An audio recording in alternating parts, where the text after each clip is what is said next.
Hello and welcome to The Lens with me, Sarah Travers. The Lens is a business in the community podcast in partnership with One Young World. Our guests today are Anna Moore, partner at global management consulting firm McKinsey Company, and Robin Spierings, project lead the Sustainable Flight Challenge at KLM. Now, in this episode, we'll be exploring whether sustainability and profitability can work hand in hand, how green credentials can make a difference to businesses, and how responsible businesses are positively influencing their supply chains. So great topic today. Delighted to welcome our guests. Anna, Robin, welcome to The Lens. So first of all, I suppose, before we get into the whole big sustainability chat, let's find out a little bit more about both of you. So Anna, let's start with you. Tell us a little bit about yourself and your career to date. Thanks so much, Sarah. Thanks for having me on. And Robin, great to be with you on this. I co-lead our European sustainability strategy practice, and I lead our UK materials, construction, and real estate practice. So I spend all my time at that intersection, thinking about how do we make the built environment and the materials that go into it more sustainable. And as part of that, I led the creation of our Sustainable Materials Hub globally, and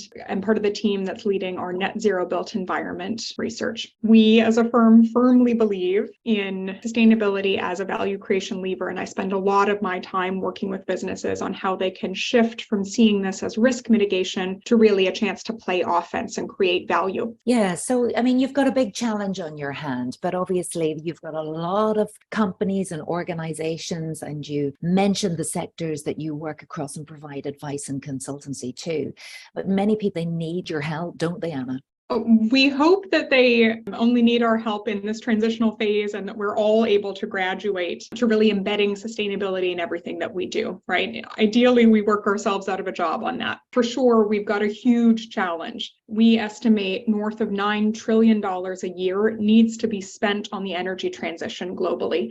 Now, that's about 7% of GDP in order to reach our net zero goals. So collectively, we've got a huge challenge. But we also think there's a lot of value to be created, and we estimate $9 to $12 trillion a year in new green value pools across, for instance, electrifying transport, insulating homes and making them more energy efficient, switching over to alternative meats and proteins, things like this.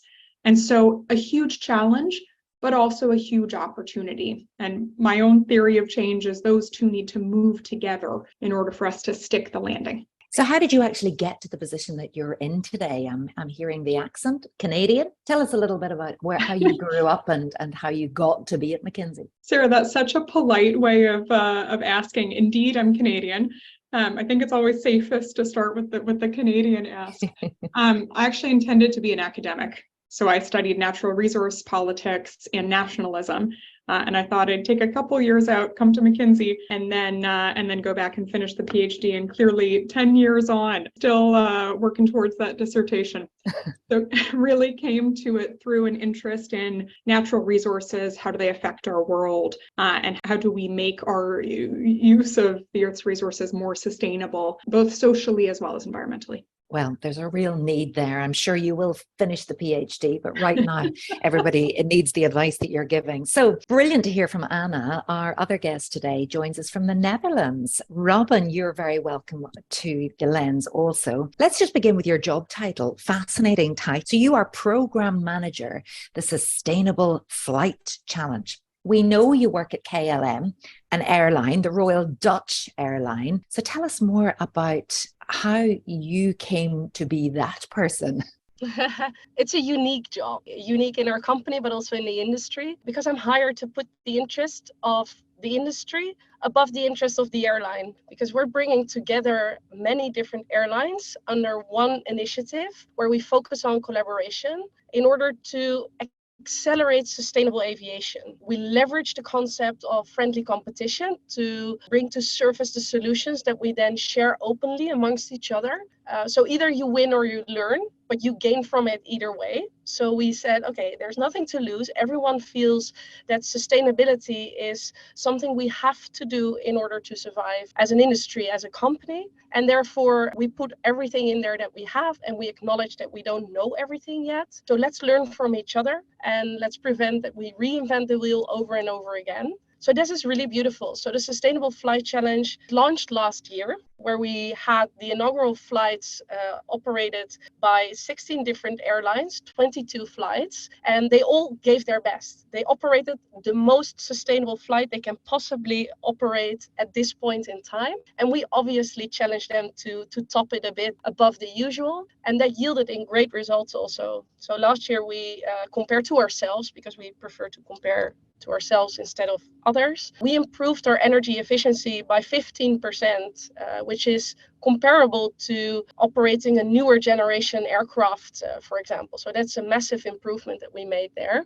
So we're super proud of our results. And I'm heading this initiative as a program manager, trying to bring everyone together, put all the bits and pieces in there to make sure that we actually learn from each other and that we also collectively solve the problems that we identify that we haven't figured out by ourselves yet. Absolutely fascinating, because there's two words I never thought I would hear put together: sustainable aviation. I'm going to come back to that and find out a little more about what exactly you've been doing to move towards a more energy efficient way of working. But I want to ask you a little bit about your involvement with One Young World. What does it mean to you to be a One Young World ambassador, Robin? How did you get involved, and how has it helped you not only as an individual, but how do you feel that it's helping the world? For me, One Young World was a truly transformative experience. It was just an internal process where we could apply for participation in our company. And I was the lucky one who got selected. I went to the London event. I left there with the feeling of empowerment, with the feeling, yes, I am going to make the difference to the world type of attitude. And before that, I had a feeling, oh, whatever I do, it's insignificant. How can I change this big corporate? I can't. It's other people making those important decisions. It really changed the way how I perceive my own role and how I perceived what I could accomplish there. You're really making a change. And Anna, I wonder, do you share that same enthusiasm or same belief that maybe as a younger person coming in, you might doubt, what change can I actually make in these organizations? But do you feel that sense of, no, I'm here at the right time for a reason? Let's talk sustainability now and what you actually do in that area, how you actually help your clients. I loved Robin's comment around, focusing on the industry rather than the individual company. This is a societal problem. And Sarah, to your point about, is there a sense of urgency? Do we have a sense of enthusiasm? Yes, absolutely, because this is a budget problem, not a run rate question. Carbon is a budget. We need to solve it yesterday. I'm sticking with carbon as opposed to wider sustainability, but the same sense of urgency is true of both. As a firm, we really focus on helping businesses think about, how do we create value through sustainability so that we continue to make those long-term investments even in an economic downturn. I think sustainability and economic growth need to move together, or we start to head into a recession. People start to think to themselves, can I still afford this, et cetera, et cetera. And so, this can and should be the biggest engine of economic value creation in our lifetimes. But getting there requires us to be quite thoughtful about, one, what does the portfolio look like? Do I need to be reallocating capital in a more significant way than I have been away from the core towards newer businesses? Two, what are the new green businesses that I need to build? We see a lot outside of traditional corporates in terms of sustainability unicorns that are coming up, Northvolt, H2 Green Steel, et cetera. I think there's also a role for incumbents to create those kinds of businesses internally. Volvo's Polestar is a really excellent example of, net zero EV car incubated within the business. BP Launchpad is doing a lot that's really exciting in this space as well. Three, really getting laser focused on where there's a green premium that you can use to fund some of those investments. I spend a lot of my time in the materials world, and as just one example, we see a 50 to 60% gap at the middle of this decade between supply and demand for green steel. That's going to drive an enormous premium. That's driven by automotive OEMs' desire to decarbonize. That's a real opportunity for businesses and a time-bound one. So you need to be moving, again, yesterday. And finally, decarbonizing operations. It's trite but true that lean is green. A lot of the changes that we make in order to be more energy efficient are good for the bottom line as well as being good for the environment. oftentimes you are encouraging people to really move away from the way they've done business in the past. This is complete transformation. And do you find now that people are totally bought into that now, or are they still struggling because at the end of the day they've got to have a business, and the world seems to allow some of the outdated methods because we have an energy crisis, because we have a cost of living crisis? You can see how that trajectory, maybe that momentum, has maybe waned a bit. Is that fair to say? Of course, this is a challenge. And of course, it's a challenge to embed sustainability throughout the business. I think about it as the same kind of transition that safety went through 10, 15 years ago. I'm not the first to use that analogy, but went from being seen as competitive advantage. Folks were unwilling to share their data and quite specialized. You had your safety manager, but not, the responsibility of everybody on the shop floor. Now it's everybody's job. I think you have a similar transformation that needs to be made, and many companies are starting to make with sustainability. Robin can speak to how KLM, for instance, have tried to drive this. Do we see folks as we enter an economic recession or likely economic recession starting to question or pull back on some of their investments? For sure, we see this question. For us, it's a matter of and, not or. Again, because this is a budget, not a run rate problem, and because capturing the opportunity requires, in many cases, making long-range investments. And so we're seeing businesses that are keen to capture that green premium, sticking with a lot of the investments that they've already earmarked. And those that win in that green premium world will be those who have maintained their investments. Robin, you want to come in there? Yeah, I love how Anna's referring to safety, because it's actually a statement that we live by. Because I'm not sure if everyone is aware, but flying is the safest form of transport in the world, and it is so because we exchange information about each and every incident that occurs there. We were inspired by that, and we said, if we can use that same model for sustainability, like how can we be the safest way of transportation? But also how can we be the most sustainable way of transportation?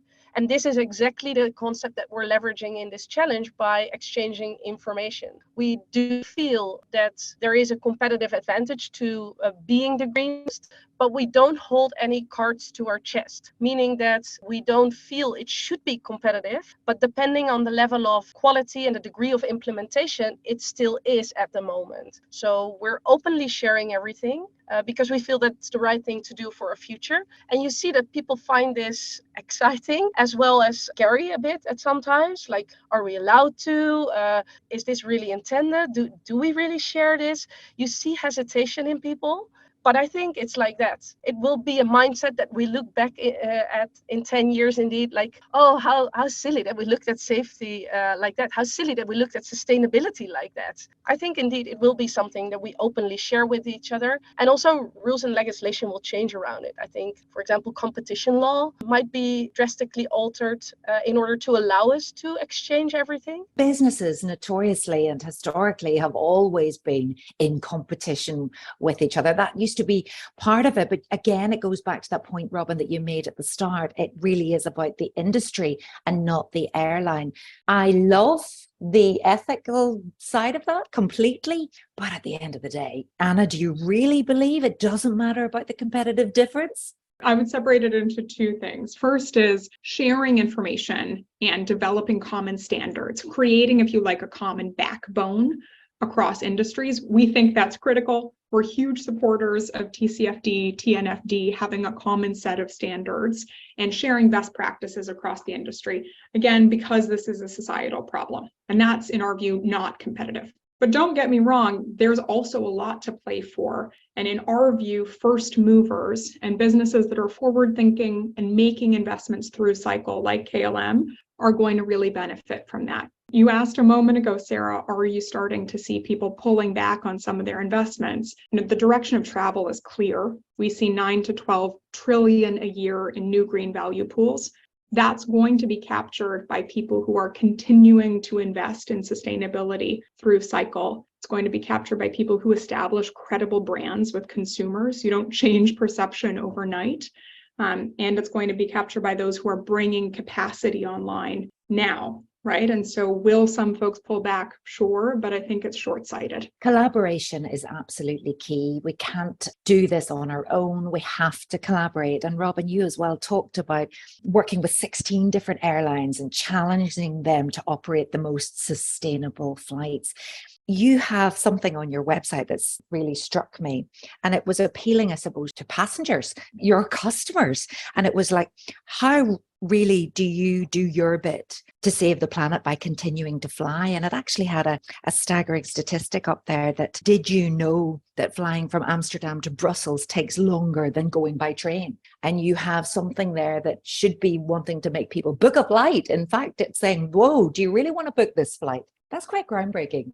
Thanks for highlighting that example. Yes, it is, but it's also what we truly believe. There's, in aviation, low capacity, demand is increasing. It will increase also over the next years. So that means that we have to fly to destinations where we actually have something to add. Like if there is a suitable alternative by train, which is more sustainable, we urge passengers to take that option. We're exploring how to make travel also more seamless so that they can take one segment of their journey with the train and another segment across the ocean by plane, for example. So we're looking into how to improve this. So we're not looking for competing on the Brussels routes from Amsterdam specifically. So we want to use those slots, those moments in which we can depart from Amsterdam to fly to alternative destinations. Absolutely. Do you feel that passengers are actually, they'll see that and they will say, do you know what, I'm going to take the train on this one. Do you think it's working?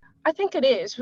I would say it's a European view mainly, the alternative transport mode options. Yeah, there is an increase in people that demand train travel. There is a lot of companies that also have policies that if you can travel to a destination under 4 hours, that they're urged to take a train or other forms of shared transport, and only above 4 hours take a plane, because then it's not worth the time investment at this point in time. So yeah, we do see some shift there. At the same time, there is still demand. People really want to go there. So the lack of alternatives or capacity, again, can be an issue.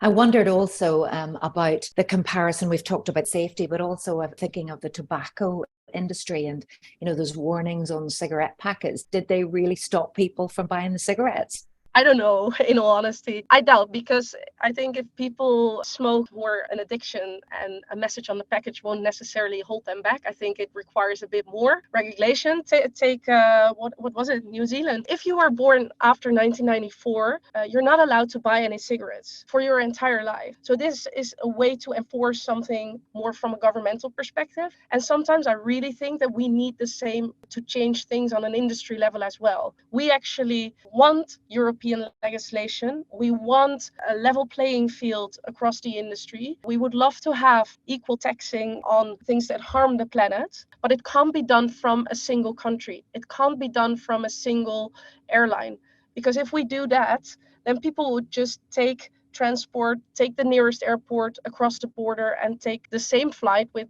the same impact, but then without the benefits of a more sustainable option. Anna, did you want to come in on that point? Yeah, we are already seeing real value created through more sustainable products. So we did a bunch of work with Nielsen a couple of years ago on products that make ESG related claims and have ESG attributes versus products that don't. They grew 8 percentage points faster in terms of total market share over the last 5 years. So we're starting to see in the market observed consumer preference actually matching expressed consumer preference, which had always been the skepticism. And I actually think you see that even more acutely in B2B. That's already driving different purchasing and procurement behavior, which is creating green premiums up the value chain that people are realizing on contracts today. So is there already value? In addition to the hypothetical trillions that I've told you about before, yes. I think the other thing to note, the bar is rising on sustainability. Like, people are better educated, regulation is becoming tighter, companies are becoming more sophisticated, and appropriately so. You would have seen CDP, the environmental disclosure platform, said fewer than 1% of the companies that they audited have credible climate change action plans to meet their commitments. right? So you're seeing a lot more scrutiny of greenwashing. And a much higher bar from the regulator as well as some of these independent bodies. I think people can tell whether or not this is credible and really being backed up. And the example that Robin gave from KLM of giving people real options, even when that isn't exactly in the interest of the business, builds trust and credibility with consumers and allows you that license to operate and ability to access the bigger sustainable value pools. We're hearing from both of you that really sustainability is something that makes a competitive difference. Ultimately, it's good for business, it's good for everyone. But yes, we can see through the greenwashing. I'd love to come in now and talk to you a little bit more about how you influence or support your own business commitments through downstream procurement. Robin, can I ask you that question first of all, please?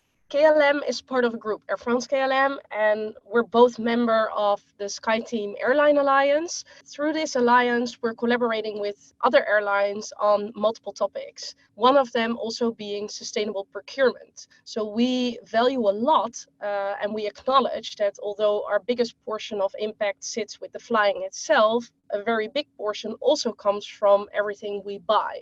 One of the big things we buy, obviously, is fuel. Hence, sustainable aviation fuel is definitely an aspect in which we are helping our businesses to become more sustainable, because it's really hard to source this. The availability of this product is very limited, and there's a lot of debate about quality and accounting principles on how to account for sustainable aviation fuel if you buy it somewhere else. So comparable to green electricity, if you have a contract with your energy provider for 100% renewable energy, that doesn't mean that 100% green electricity comes from your power plugs, because it's put into the generic system, but it doesn't necessarily come to your specific house. And the same concept applies to aviation. If you buy sustainable aviation fuel, it can be put in the aircraft directly, but more often it's put into the system, and then each aircraft gets a small portion of it. But how do you then account for the fact that you actually bought that amount of fuel that you can credibly say, hey, this is what the customer bought, and this is how much you see back on your flight? So there's issues around that, and we need to help them by creating standards and by informing people. Air France and KLM are both super proud that we're signatories to SBTI, the Science Based Targets Initiative. Based on the science, commit to certain targets that we actually want to achieve. And in order to reach those targets, we rely for a big portion on buying sustainable aviation fuel. So although it's costly, yes, it's essential for us to meet our targets. And we committed to them and we take it very seriously. You've already increased the sustainable aviation fuel targets from 0.5% to 1%, but you have a goal of 10%, is that right, by 2030? It still seems quite little. I agree, but this is, again, availability. Very often it's a lack of being able to source it, and we don't want to compete with feedstock, for example, so we don't want sustainable aviation fuel that's created out of corn, because then it competes with the food production side. So there's strict criteria on which sustainable aviation fuel is good enough for us to use or not. And the second part that we need to solve is that we don't have unlimited funds. So indeed, it is very costly. So the fact that we don't have 10% yet is availability. And as well, we need to figure out how to make this business model work. So you see a big success in the corporate agreements there. So a lot of businesses require their staff to travel with a lower carbon footprint. Hence, they are willing to invest more in programs to buy sustainable aviation fuel. So there's multiple ways to achieve it, but it's a long road ahead, because ultimately we also see not everyone is willing to pay extra. And that's the thing, isn't it, Anna? I mean, what can firms do? How can you make sure that your suppliers as well are being as sustainable as possible? To Robin's point earlier about how the industry needs to come together differently, I think the supply chain needs to work very differently than it has in the past. In a lot of businesses, effecting sustainability is a bit of a chicken and egg problem, where you need green supply to come online together with demand. and you have upstream saying, look, I'm not confident yet that there is a demand signal, so I'm not necessarily going to invest in retrofitting my factory. And then you have the downstream saying, look, guys, I really need you to be able to supply me with greener raw materials, et cetera. So you have a little bit of folks looking at each other. Overcoming that requires procurement to work with suppliers in a very different and more collaborative way. So I mentioned Polestar earlier, that they've brought in the steel and aluminum manufacturers to be part of redesigning what a net zero car should look like. A true joint enterprise between upstream and downstream partnering together in a very different way. We're going to need more of those kinds of collaborations in order to make this work. Now, at this stage of the conversation, I'd love to see if either of you had a question for each other.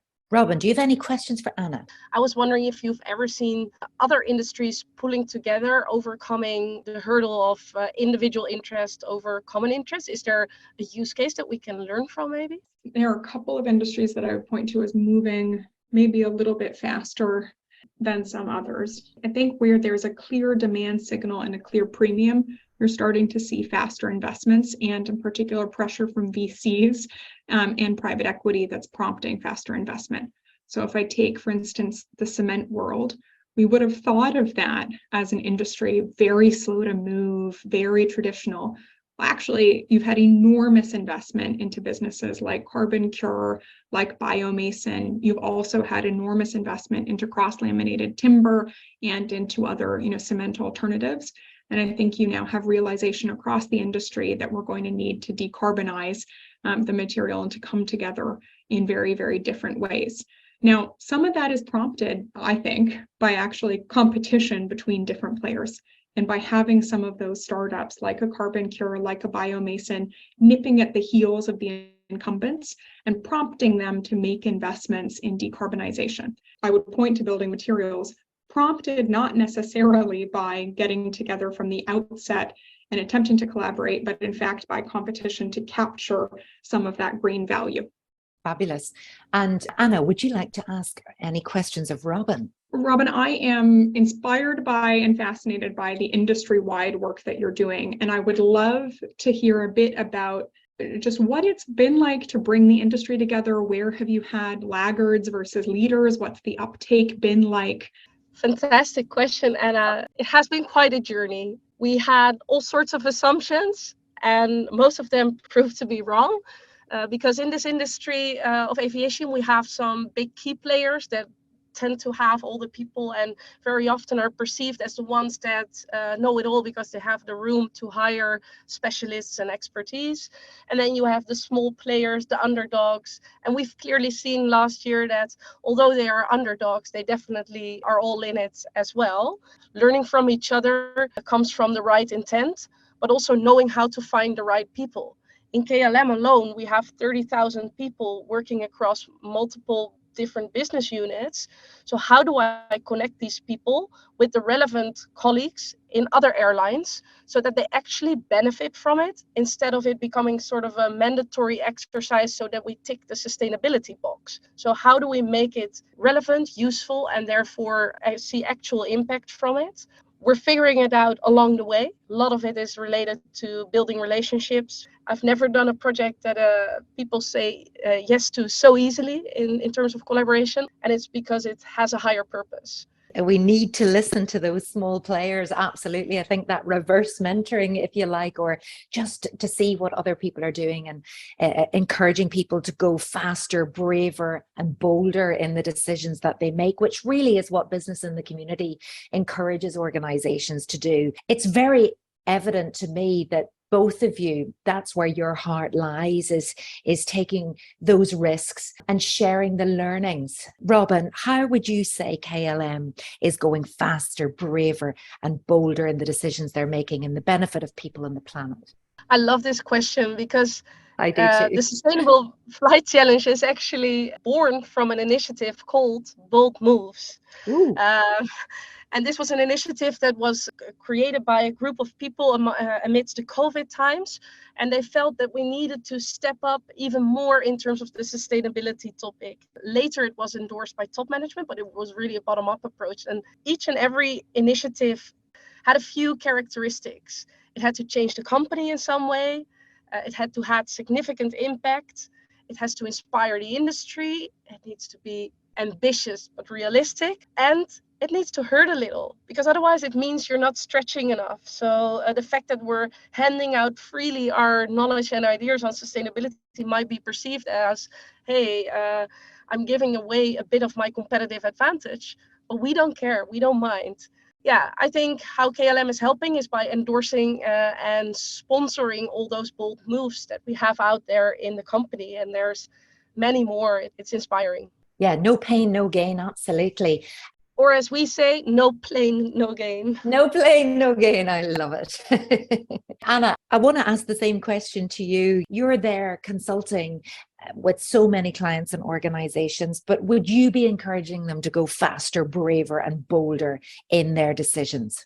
Yes, both because it's the right thing for the planet and because it's the right thing for their profitability. The two go hand in hand. This is an and, not an or.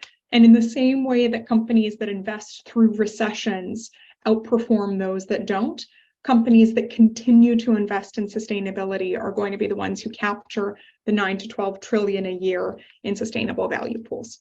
We work where the emissions are. About a third of our client service and energy and materials is now sustainability efforts, in addition to a lot of the advocacy that we do with things like the Mission Possible Partnership, World Economic Forum, etc. People used to call us Jesuits of capitalism. I think nowadays we're more evangelists for sustainability, something where we're trying to walk the talk as well. We've committed as well to a science-based targets initiative pathway of reducing our emissions in line with a 1.5 degree pathway. We are encouraging less travel. We're offsetting our travel.